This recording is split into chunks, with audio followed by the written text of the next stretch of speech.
Bien, pues permítanme también que abra esta sesión con un recuerdo también personal. Yo descubrí la maternidad de Elne en Collur, en un viaje a Collur hace un par de años. Y efectivamente esa frase del Talmud, quien salva a un hombre salva a toda la humanidad. Si en algún lugar es cierta y en algún lugar se respira y se vive, es en Elne. Sabemos que hay otros casos más, otros espacios para la esperanza, pero hemos elegido este como uno de los más significativos y también porque pervive en el tiempo. Yo recuerdo otro documental donde la señorita Elizabeth, al final, en primera persona, canta «Eres alta y delgada como tu madre». Esa solidaridad, esa generosidad tremenda, contada con esa humildad que ustedes han visto y con esa naturalidad, es una lección para todos nosotros. Infinitamente mejor que yo, con más rigor, con más objetividad, nos lo puede contar Dolores. Les leo que Dolores Fernández es profesora titular de universidad y miembro de la Junta Directiva de la Asociación para el Estudio de los Exilios y Migraciones Ibéricos Contemporáneos. Dolores sabe, como digo, perfectamente, conoce perfectamente la historia de Elne y ella, mejor que nadie, nos puede ilustrar. Anuncio ya que después tendremos un testimonio de excepción, porque está con nosotros quien puede hablar en primera persona de esta experiencia. Después le daremos paso. Ahora, Dolores, cuéntanos. Muchas gracias. En primer lugar, doy las gracias por esta presentación y por haberme invitado, y también pues, por dar visibilidad a este proyecto, que es un proyecto maravilloso, el de la maternidad de Elna. Es un remanso de esperanza, un remanso de paz en medio del infierno. Muchas veces se ha definido así. La organización de estas jornadas me parece magnífica y bueno, estoy encantada de estar aquí, de verdad. Muchas gracias. Bueno, yo soy profesora de pintura, estoy en la Facultad de Bellas Artes, pero estoy rodeada de historiadores en la asociación. De 2004 a 2011 fui la presidenta de la asociación AEMIC, Asociación para el Estudio de los Exilios y Migraciones Ibéricos Contemporáneos. Y entonces pedimos algunos de los proyectos de presidencia de gobierno. Este de la maternidad, que se convirtió en una exposición, yo creo,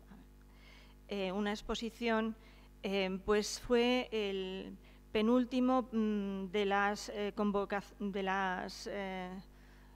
los proyectos que se pedían, que se podían pedir al Ministerio de Presidencia de Gobierno, aquellas subvenciones que eran subvenciones para actividades relacionadas con las víctimas de la Guerra Civil y el franquismo, dentro de la Ley de Memoria Histórica, que ya pues, ha dejado de existir o se ha quedado paralizada en stand-by.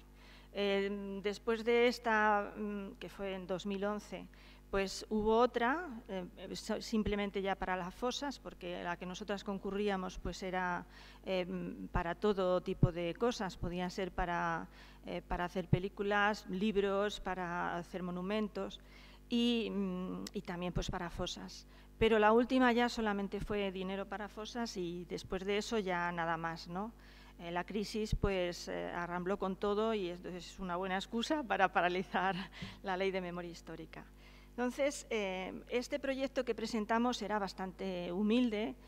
Alicia Altez, que es la primera presidenta de AEMIC, fue Alicia Altez, una asociación que se crea en el 97.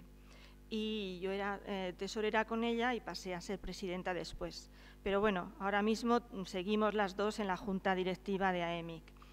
Ella también seguía en la junta directiva de AEMIC y era parte del comité científico de la maternidad, porque el alcalde que entonces había en Elna, Nicolás García, que era pues descendiente de refugiados también, su abuelo, su padre, pues tenía mucho interés en la maternidad. Y entonces creó un comité científico para que todo además fuera acorde con el rigor científico, ¿no? Y porque claro, es un tema que se presta a mucha sensibilidad y tal. Y entonces todo eso lo quería cuidar muy bien.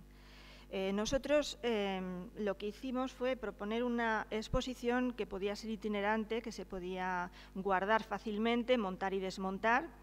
Ha estado circulando aparte de la UNED, la Universidad Complutense. Esta corresponde a la exposición que se hizo en la Biblioteca María Zambrano en la Universidad Complutense.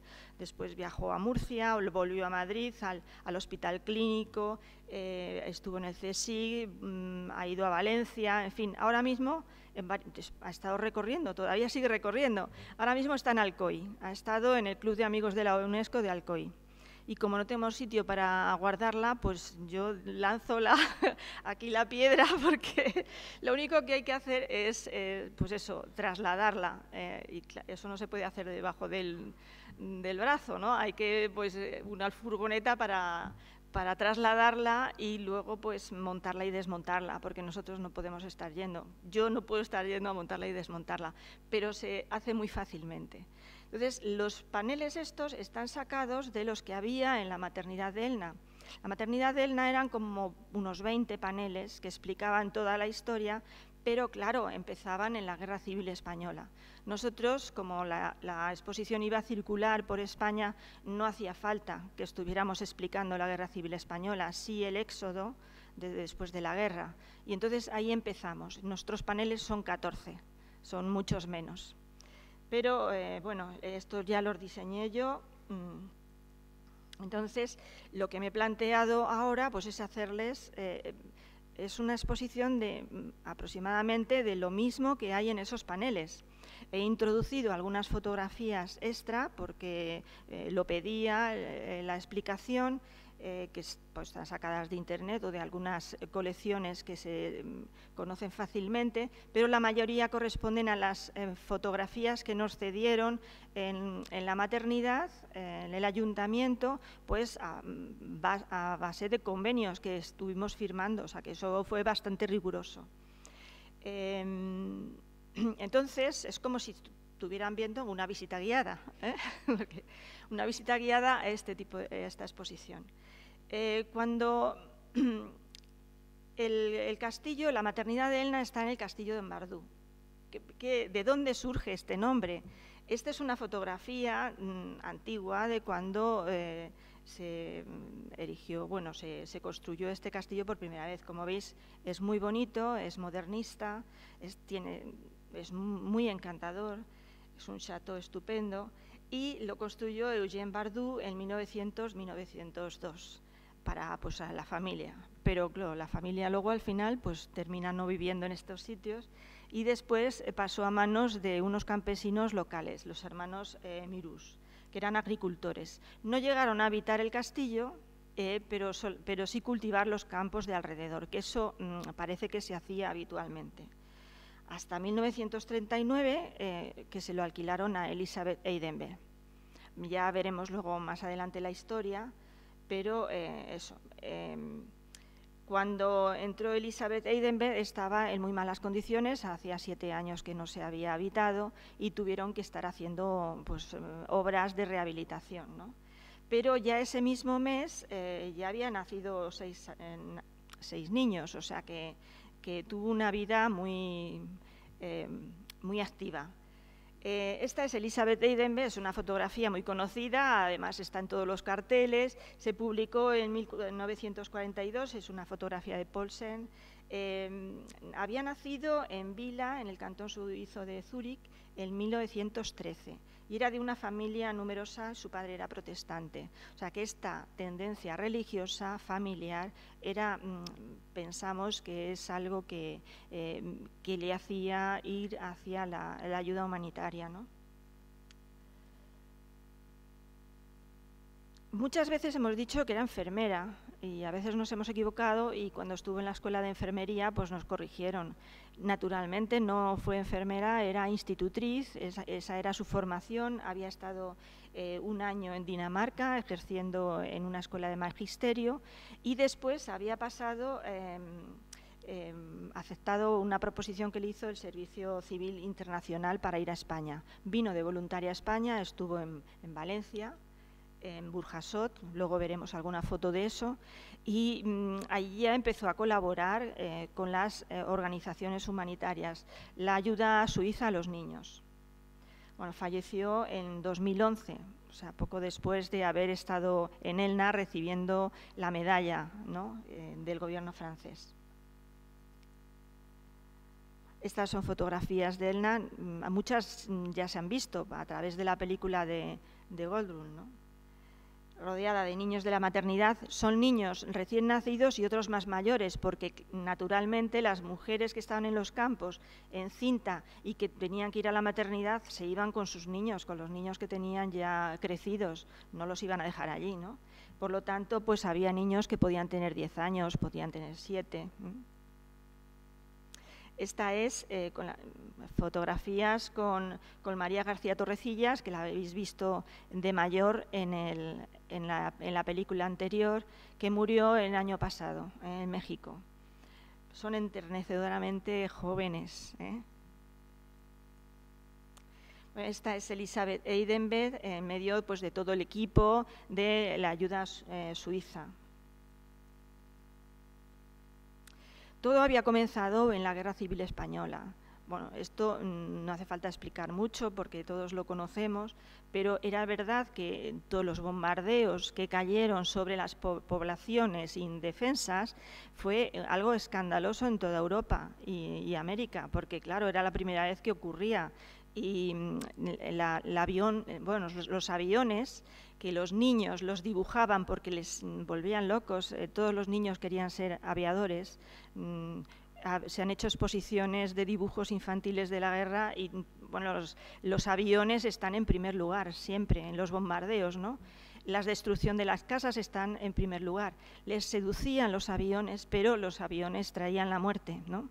Y claro, y eso que era escandaloso en ese momento. Produjo pues cambios de población en toda España, de unos lugares a otros, y los primeros movimientos ya se pusieron en marcha, las organizaciones no gubernamentales de entonces, ¿no? Los primeros movimientos de ayuda humanitaria ya había surgido a finales del siglo XIX, y lo formaban organizaciones pacifistas. Eran la Cruz Roja, el Servicio Civil Internacional o los cuáqueros, que también actuaron bastante, tanto en la Guerra Civil Española como en el exilio y en la evacuación. Y bueno, tenían origen político, sindical, todos se movilizaron en diferentes países de Europa para ayudar a la población española. O sea que junto a toda la barbarie que hemos visto esta mañana de los campos de concentración, lo que son capaces de hacer los hombres cuando quieren hacer mal, sin embargo, también hay estos ejemplos en gente que, sin dudarlo, toma las riendas de ayudar a los demás sin recibir nada a cambio, ¿no? Entonces, bueno, pues a esto se refieren todas estas fotografías que vemos de la ayuda suiza. En los comedores infantiles que crearon, dando alimento también a los comedores para personas mayores. El bombazo de Guernica fue también muy comentado, claro está, y eso fue el detonante para que vinieran a ayudar a la población española y también para que se produjeran los éxodos de los niños, que creo que también habéis hablado de esto en este seminario, ¿no? Al caer las bombas en Guernica salieron los niños hacia Rusia, todos los niños vascos, pero también hubo desplazamientos a las colonias de Valencia, del sur de Francia, Bélgica, Inglaterra, etcétera. Se hizo una exposición sobre el exilio de los niños que también lo comisarió Alicia Altez y Roger González Martel, que fue estupenda, que estuvo en 14 provincias españolas, no sé si la veréis alguno de ellos, y hay un catálogo muy bueno, yo creo que es de la Largo Caballero. Bueno, pues efectivamente, a partir de ahí, pues los niños se iban mandando de un lado a otro. Algo que durante la Segunda Guerra Mundial después se vio que era contraproducente. Los niños no entendían por qué tenían que irse de los lugares en peligro y las madres se quedaban. Si era tan peligroso, porque las madres se quedaban allí, ¿no? O sea, el separar a los niños de las madres a partir de la Segunda Guerra Mundial no se ha visto con buenos ojos. Bueno, los desplazamientos masivos, la alimentación, la evacuación de la capital también fue importante, sobre todo para los niños. El Comité de Ayuda Suiza a los Niños de España pues, estaba integrado por varias organizaciones. Había 15 organizaciones protestantes y católicas de diferentes organizaciones políticas con el objetivo común de recaudar fondos para ayudar a los niños de España. Entre sus actividades estaba la organización de la recogida de productos alimenticios, de ropa, de primera necesidad. Además, socorría a las mujeres embarazadas. Se crearon comedores expresamente para los niños y para las mujeres. Uno muy famoso pues, es el que llamaban el comedor en Madrid. De este modo, los voluntarios que trabajaron para el Comité en España entre el 37 y el 39 abrieron el camino a nuevas prácticas de ayuda humanitaria frente a los horrores de la guerra, que ahora mismo pues, también siguen en práctica, ¿no? Esta es la fotografía que mencionaba al principio de Elisabeth Eidenberg, con apenas 26 años en Burjasot, comiendo una paella con los demás colaboradores, ¿no?, del servicio suizo. Y estas son una fotografía de los comedores todavía en España con los niños y las madres. La ayuda suiza y los alimentos pues venían estos camiones, es una entrega de víveres, unos camiones que después sirvieron también para la evacuación de refugiados. La retirada, el éxodo, lo hemos visto esta mañana, lo vemos constantemente, pues son imágenes que además están saliendo por internet y en las redes comparando ese éxodo masivo de los españoles con el éxodo de los sirios que están en las puertas de Europa. O sea, es una asociación lógica y que, bueno, estas imágenes las tenemos ahora mismo muy presentes, ¿no? Son muy parecidas. Bueno, entre el 27 de enero y el 9 de febrero de 1939, que parece ser que fue el invierno más frío de todo el siglo, pues pasaron cerca de 475.000 exiliados la frontera. Pero es que, claro, entraban en unas poblaciones cuya población era de 240.000 habitantes, o sea, eran muchos menos los que vivían en esas poblaciones que los que estaban llegando, de forma que, claro, el terror que tenían los habitantes de estos pueblos también fue considerable. Aún así, pues, había también respuesta popular, como la que está viendo ahora, distinta a la de los gobiernos, porque Recuerdo que Nicolás García tenía en su despacho un dibujo hecho del momento, en aquellos momentos, en el que se veía como la población de Elna sacó mesas con víveres, con pan, para que los refugiados que pasaban directos hacia el campo de concentración pudieran ir cogiendo cosas para comer, ¿no? Bueno, para que fuera muy visual, pues, aunque también se ha repetido esta mañana, pues las principales salidas de España a través de la frontera, pues era primero por Puigcerdá, después por Le Perthús desde Figueras y también estos dos puntos por Vendrás, al lado de Collioure, y por Cerver, que están muy cercanos. Las fotos aparecían entonces en todos los periódicos, era este reportaje de guerra. La fotografía de guerra empieza en la Primera Guerra Mundial, hasta entonces no se había utilizado la fotografía, eran todo dibujos, pero ya claro, con la Guerra Civil Española se seguía esta imaginaria, ¿no?, de seguir todos los pasos de lo que estaba ocurriendo a través de los periódicos. No solamente eran Gerda Taro o Capa, había muchísimos más reporteros. Y estas son imágenes del éxodo, de la salida, de las fronteras. Eran recibidos bajo la lluvia, el frío y la nieve, fueron conducidos a campos de concentración improvisados situados en Cerdeña, en el Vallespir y en la costa. Eran los llamados campos de la playa. Eran amplias extensiones de arena, rodeadas de alambradas, con el mar como horizonte. Estaban la alambrada y el mar, sin ninguna condición de habitabilidad. El hacinamiento y la insalubridad pronto empezaron a hacer mella en los hombres, mujeres y niños internados en esos campos, ¿no? Estas son imágenes, creo que son de Centelles, son de Internet, no son de la maternidad. Bueno, esta sí, de estos primeros campos que no había ni paredes ni techo, en los que pues a través de las mantas, los capotes, los abrigos, se hacían estas cabañas, o simplemente pues un agujero en la playa para dormir. Estos agujeros, con la subida de la marea, se llenaban de agua.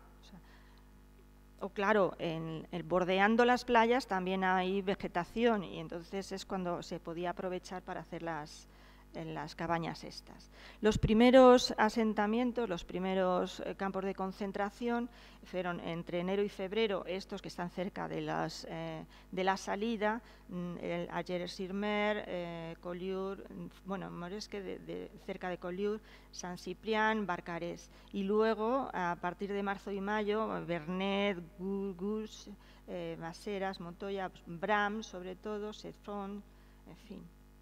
Pero llegó a haber campos por toda Francia. En el campo de Argelès ya se ha puesto alambrada también en la línea de la playa, en la línea del mar, porque en la desesperación o porque se volvían locos, pues se contaba que había muchos refugiados que agarraban sus pertenencias y se adentraban en el mar.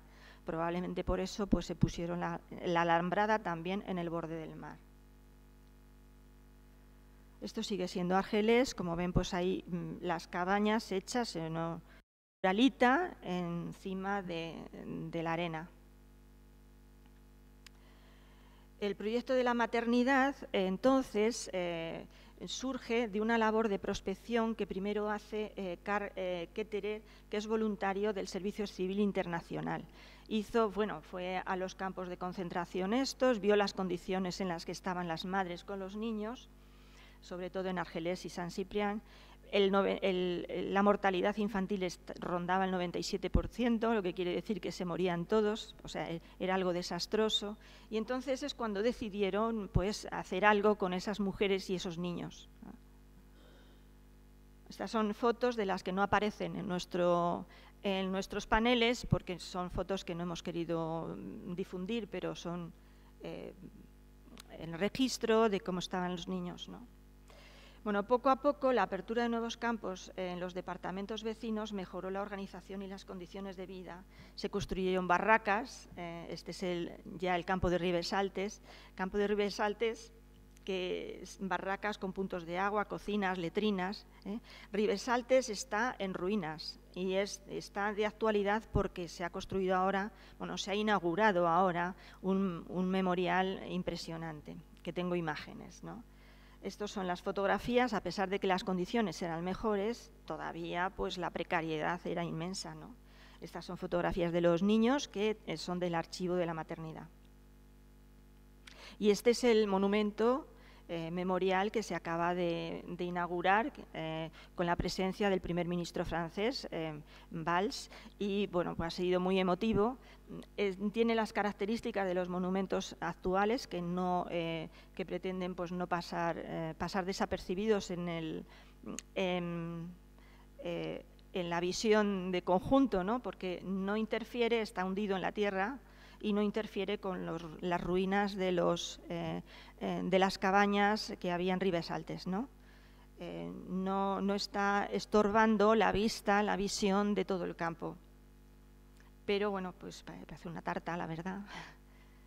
La única luz entra por arriba, pero es un complejo que tiene biblioteca, que tiene archivo, que tiene sala de exposiciones, que tiene de todo.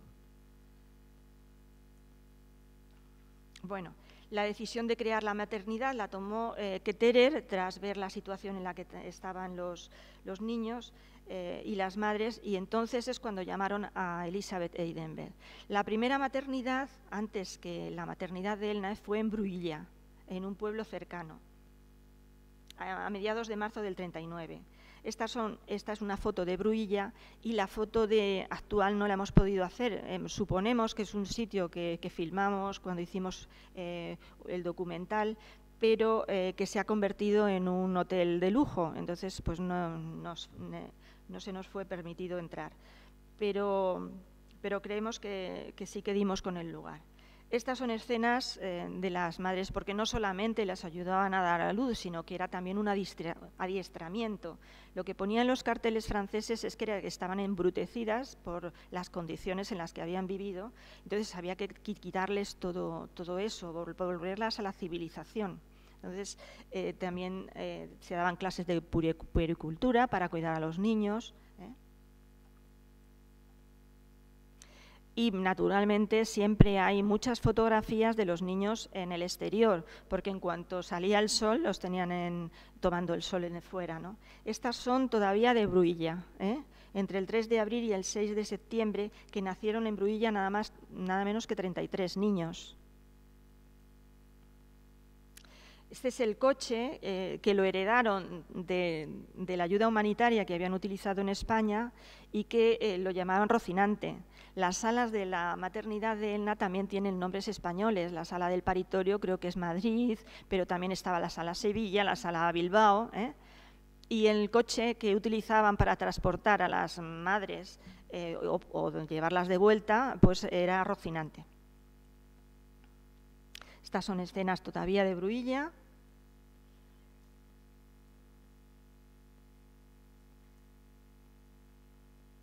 Pero Bruilla se terminó rápido, aparte de que ya estaba el estallido de la Segunda Guerra Mundial, la incertidumbre con el dinero que podía llegar de Suiza. Es que el dueño de Bruilla pues, creía que había alquilado el sitio solamente para cultivar las tierras, no para que ocuparan el chateau. Entonces pues se volvió atrás y tuvieron que dejarlo. Así que Elisabeth tuvo que cerrarla el 12 de septiembre de 1939. Y buscando en los caminos que hacía para ir a recoger a las mujeres a las playas, pues dio con este chateau que estaba al lado de Elna, el chateau d'Ambardou, que se convirtió en la maternidad de Elna. Esta es una foto después de la reconstrucción de 2000 de François Charpentier y su esposa Christiane, el último propietario antes de que lo adquiriera el ayuntamiento. Porque esta parte de cristales estaba destruida y ellos la reconstruyeron. Ella, como todos, como también los alemanes de los campos, tenían que hacer informes de la actividad que hacían, informes de dónde se gastaba el dinero. y entonces pues hacía informes de cómo se había encontrado la maternidad. Por ejemplo, pues decía en el 43, el 8 de febrero del 43, cuando llegamos a Elna, nuestra casa no había sido habitada desde hacía más de 7 años. Durante años los postigos de las ventanas no se habían abierto, los cuartos no se habían barrido. A pesar de ese gran abandono, se veía que era una hermosa casa, que se prestaba magníficamente para albergar mujeres y para instalar una guardería infantil. Casi todas las reparaciones las hacían refugiadas españolas alojadas en el campo de concentración de San Ciprián, a 10 kilómetros de Elna, o sea, iban a reconstruirla. O el 12 de diciembre del 41, de antes, cuando cuenta que se han hecho algunas reparaciones en la casa, Emilio, el pintor de Banyoles, ha reparado las paredes, ha pintado los cuartos de las enfermas, las 2 salas de los niños, algunos dormitorios. Los hay de diferentes colores y en conjunto se parece más bien a la casa de uno, lo cual es muy necesario para todas estas mujeres que vienen del campo de concentración. Así pues, hemos adornado los cuartos y las escaleras con hermosas imágenes de Suiza. O sea, todo era en afán de que pudieran vivir otra vez la normalidad.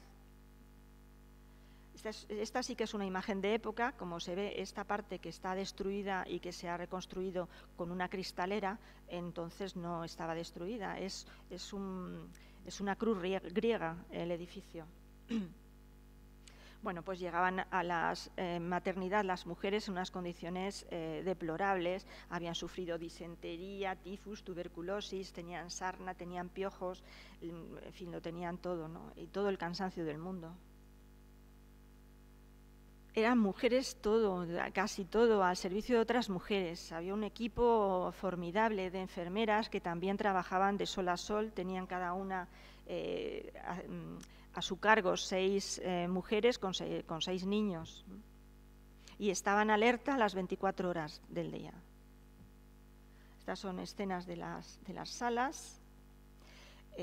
Pues para ver este testimonio de una de las refugiadas de españolas en el campo de Argelés, en Remedios Oliva, cuando llega a la maternidad después de haber pasado todo el frío en el campo, ¿no? Pues lo que describe cuando llega y lo que le hace más impresión pues es encontrarse con un fuego encendido, porque claro, hacía mucho que no habían sentido el calor del fuego, ¿no? Y venían de la playa en invierno.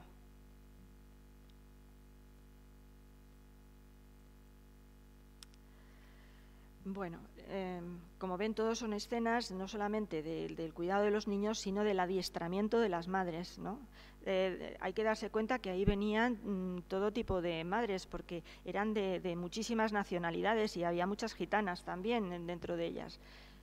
Entonces, el adiestramiento, a pesar de todo, Elisabeth Heidenberg, muchas veces lo hemos comentado, debía tener una mano de hierro a pesar de todo para dirigir todo eso. Se controlaba todo con enfermeras suizas, con auxiliares de enfermera, con María, como la que habéis visto en la película, y también se recurría a veces pues, a comadronas externas de Elna, como esta señora Madame Fillol. Son escenas también que aparecían en la película del cuidado de los niños. Bueno, esta también ha aparecido en la película, pero me gustaría comentarla porque junto a las camas que ven aquí, que son las cunas como las que había en Bruilla, de hierro, pues había estos cajones de fruta, de madera, y además los niños estaban de 2 en 2. Uno a los pies y otro a la cabecera, que a veces si no se comentan uno no se da cuenta. O eso, que aprovechaban el mínimo rayo de sol para que los niños tomaran el aire y el sol, para fortalecer los huesos. También en los cajones de fruta inventaron este sistema para trasladarlos.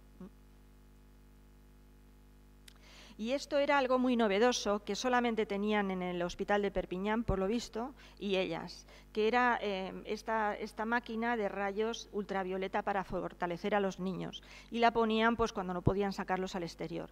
También tenían recetas muy curiosas para calcificar los huesos, por ejemplo, machacando la cáscara del huevo y mezclándola con limón y haciendo una pastita para que tomaran vitamina C. Pues las jornadas eran estrictas, ¿eh? A las 7 de la mañana la primera toma de los lactantes, a las 8 el desayuno, el resto de la mañana el aseo con agua caliente, cosa que, bueno, que esto era inusual hasta incluso en España, ¿no? Y clases de puericultura para las mujeres. Luego por la tarde pues había paseos por el jardín con los niños, la colaboración en los trabajos de mantenimiento de la maternidad y del huerto, que el huerto era muy importante porque una de las cosas que hizo primero también fue adecuar los jardines a que fueran huerto. Bueno, esta no requiere explicación. Y esta, bueno, ya veréis luego que esta niña que está saliendo del Barreño, pues es Celia, el testimonio que va a venir a continuación. Una foto preciosa. Bueno, durante el tiempo que estuvo funcionando la maternidad ya nacieron 597 niños, casi 600, de 22 nacionalidades diferentes. Y es verdad, Elizabeth Eidem, a menos que fuera muy evidente y que no se pudiera ocultar, ocultaba el origen de los niños judíos y de las mujeres judías, las escondía. Hay alguna anécdota tremenda de que venían a buscarlas y algunas se llevaron, con peligro para su vida, para la maternidad y para todo. Bueno. Lo principal era, claro, que tuvieran buena alimentación, pero junto a la alimentación pues había también una vida en comunidad, porque la que sabía escribir pues ayudaba a las que no sabían escribir para mantener la correspondencia. Luego por la noche se reunían alrededor del fuego, contaban historias, o sea que se hacía realmente una vida en común en la que todas las mujeres se ayudaban. Esta es otra foto, hay muchísimas, tanto de mujeres individuales con su niño como de grupo, sobre todo en la terraza, en la gran balaustrada. Esta de aquí es Elizabeth y estas, bueno, algunas son mujeres embarazadas que todavía no han dado a luz, otras ya tienen a sus niños en brazos y están también los niños mayores que han llevado con ellas. Pues estos son niños de la casa de Banyoles, porque también hubo extensión en los campos de concentración. Logró poner casas cuna, etcétera. Estos son los niños de la casa de Banyoles que pudieron ir a la maternidad en un momento dado, yo creo que con motivo de una inundación o algo parecido.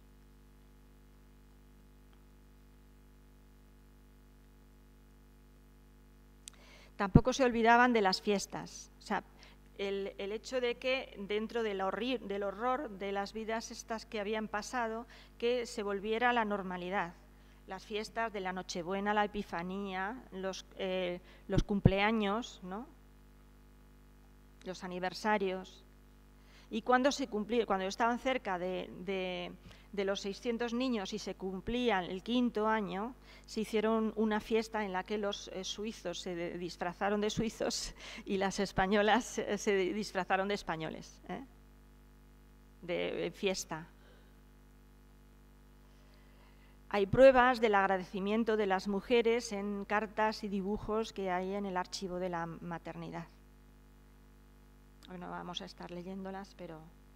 Y también, y esto yo creo que lo va a contar Celia mucho mejor que yo, Elizabeth se ocupaba también de reagrupar a las familias. Como habéis visto esta mañana, separaban a las mujeres de los hombres, a los padres de los hijos.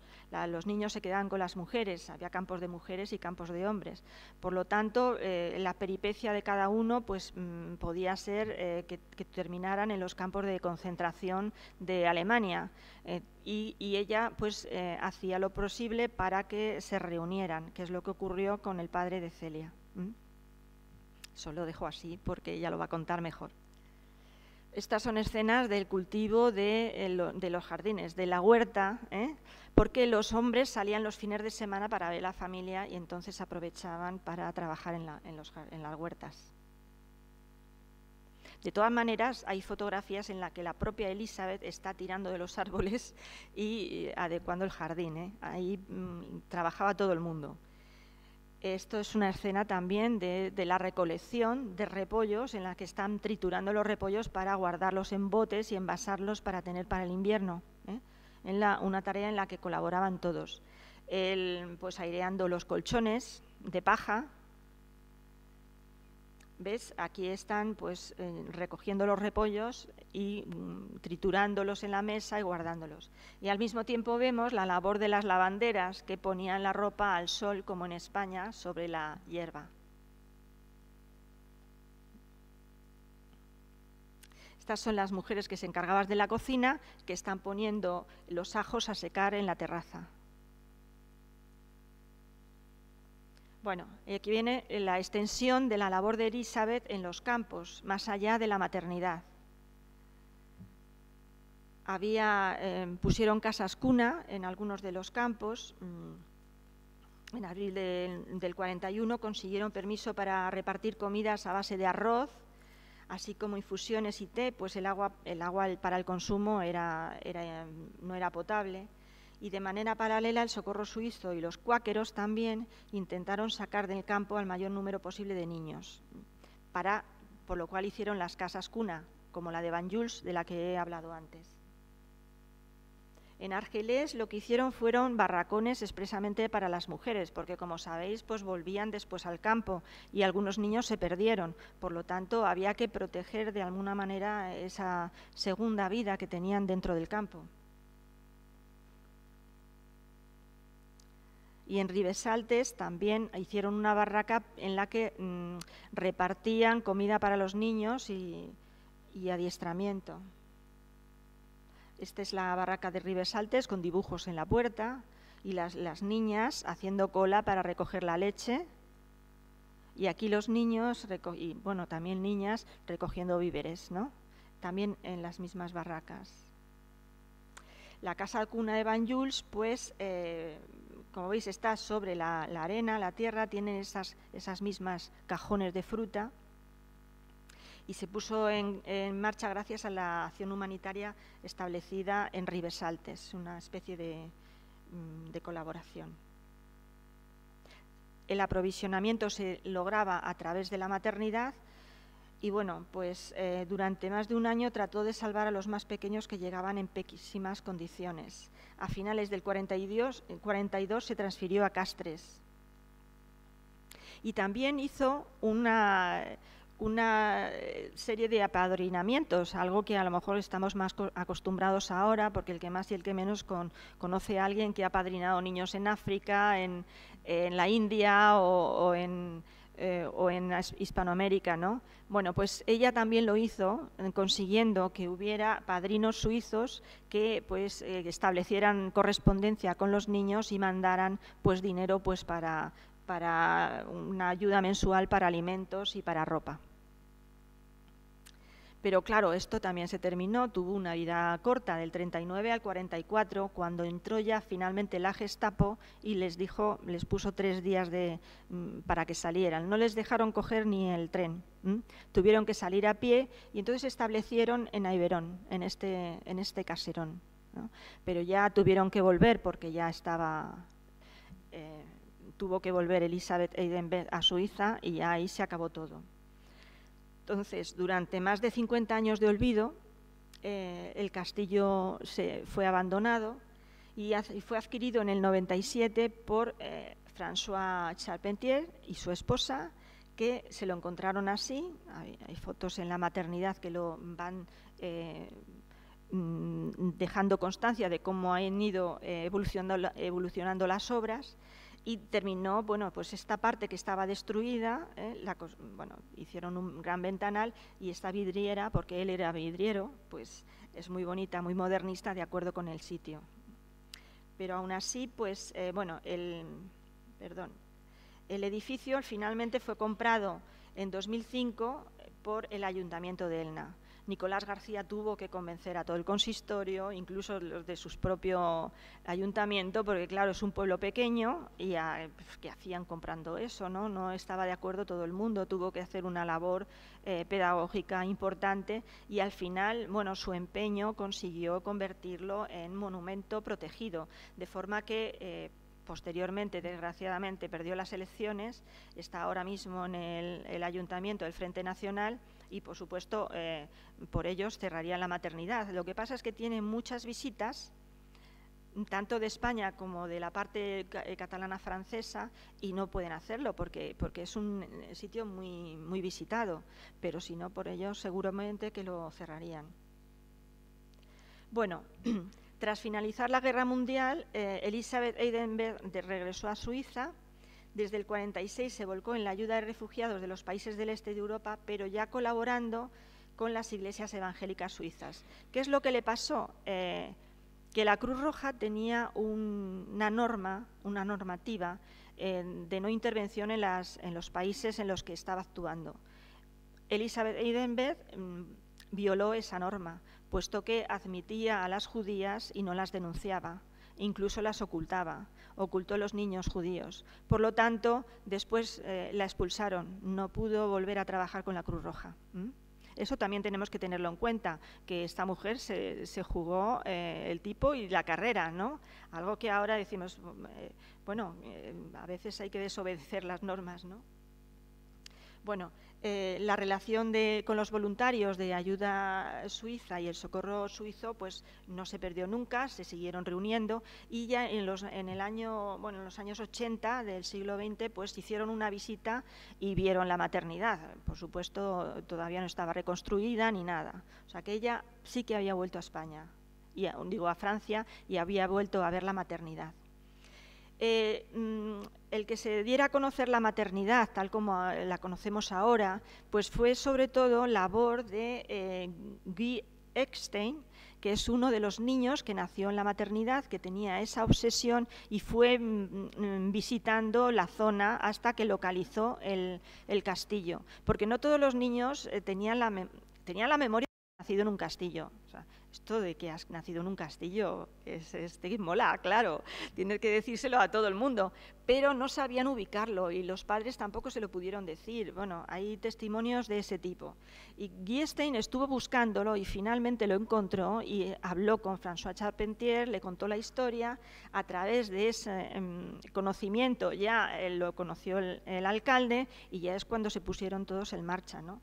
Pero Guy Eckstein había comprado el sitio para su casa y le había hecho una reconstrucción magnífica, preciosa, ir a su casa. Y a pesar de todo, pues con la sensibilización de esta historia, pues cedió, claro, tuvo que cobrar algo, cedió su casa al ayuntamiento. Bueno, gracias a las gestiones de Eckstein, en 2002 Elisabeth recibió la Medalla de los Justos entre las Naciones otorgadas por el Instituto Yad Vashem de Jerusalén, que es un gran monumento memorial que está ahí, que está recogido todo, y es el que da las medallas de los justos para la gente que no son judíos y que han ayudado, ¿no?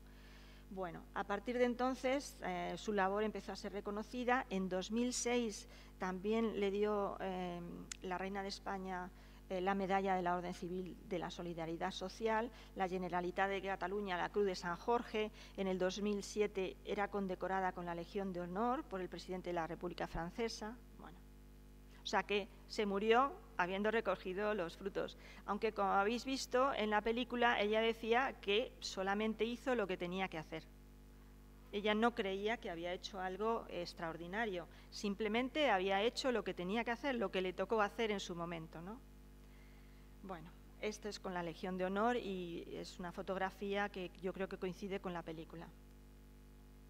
Bueno, ahí ya vamos a ir más deprisa, ya terminamos, porque estas son fotografías de cuando visitamos la maternidad para hacer el documental y para pedir los créditos, ¿no? Para que veas lo bonito que es el lugar. Hay lugares que quedan marcados porque han sido testigos de hechos truculentos y siempre, aunque se les haya querido quitar esa memoria, se te ponen los pelos de punta nada más verlo. Es lo que pasa con la ESMA, que se ha convertido en un lugar de memoria, pero a pesar de todo impresiona. Pues aquí cuando lo visitamos, aparte de que por todos los cristales entraba toda esta luz, pues era como si fuera un sitio habitado por ángeles, ¿eh? En los lugares parece que no, pero tienen esa memoria. Estaban de obras porque tenían que construir un ascensor, tenían que hacer esta entrada para las personas que fueran en silla de ruedas, los mayores, los niños, y luego a partir de aquí pues distribuirlos, tenían que hacer salas, por aquí la entrada, salas para los niños, salas de auditorio, para audiovisuales, exposiciones, archivo, etcétera. Y bueno, sobre todo lo del ascensor. La inauguración fue en febrero de 2013 y fue que así. Estos olivos también tienen su historia, porque cuando fue Nicolás intentando comprar los olivos para ponerlos, no sé, bueno, eran carísimos, pero se lo contó a un señor que vendía los árboles en Valencia, decorativos, y se enterneció tanto con la historia que se los regaló. Se los regalaron a la maternidad. La idea de Nicolás García no era solamente hacer un museo de esto, sino que crear al mismo tiempo un pabellón para recoger a las mujeres en situación de peligro, igual que había recogido la maternidad en su día a todas estas mujeres, ¿no? Ahora mismo, pues con las mujeres sirias tendrían un sitio ahí. Y además estaba en conversaciones con la Cruz Roja francesa, pero, oye, se ha truncado todo de momento. Esos eran los paneles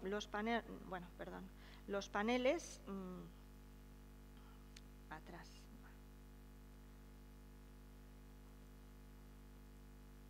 Los paneles de donde nosotras sacamos la información.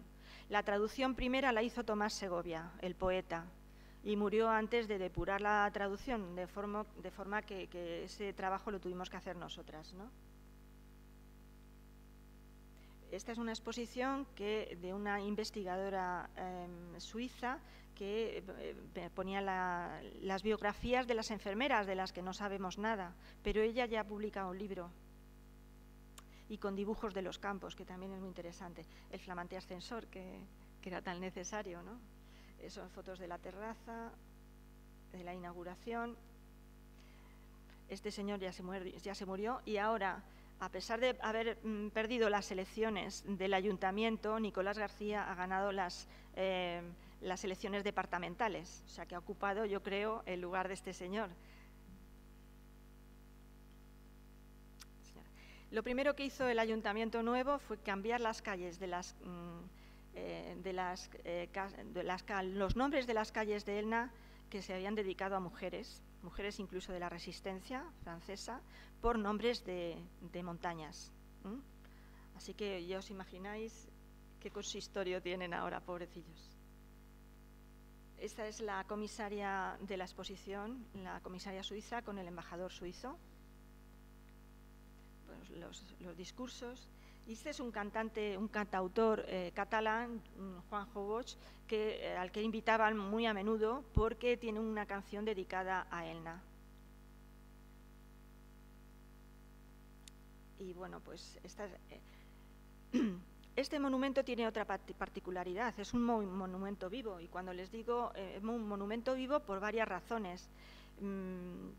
Fundamentalmente porque existe la asociación de los niños nacidos en la maternidad, de la que Celia es la presidenta, y claro, son memoria viva de lo que allí ocurrió, pero también es un monumento vivo porque se transmite a través de los nombres de las niñas que ahora mismo están bautizando con el nombre de Elna, y el nombre de Nael también a los niños. Esta es la fiesta de las niñas de 2013, pero que se están repitiendo para resquemor del alcalde nuevo, que está viendo que a pesar de todo la memoria sigue. Yo con esto ya Luego, si acaso, con Celia podemos seguir hablando. Bueno.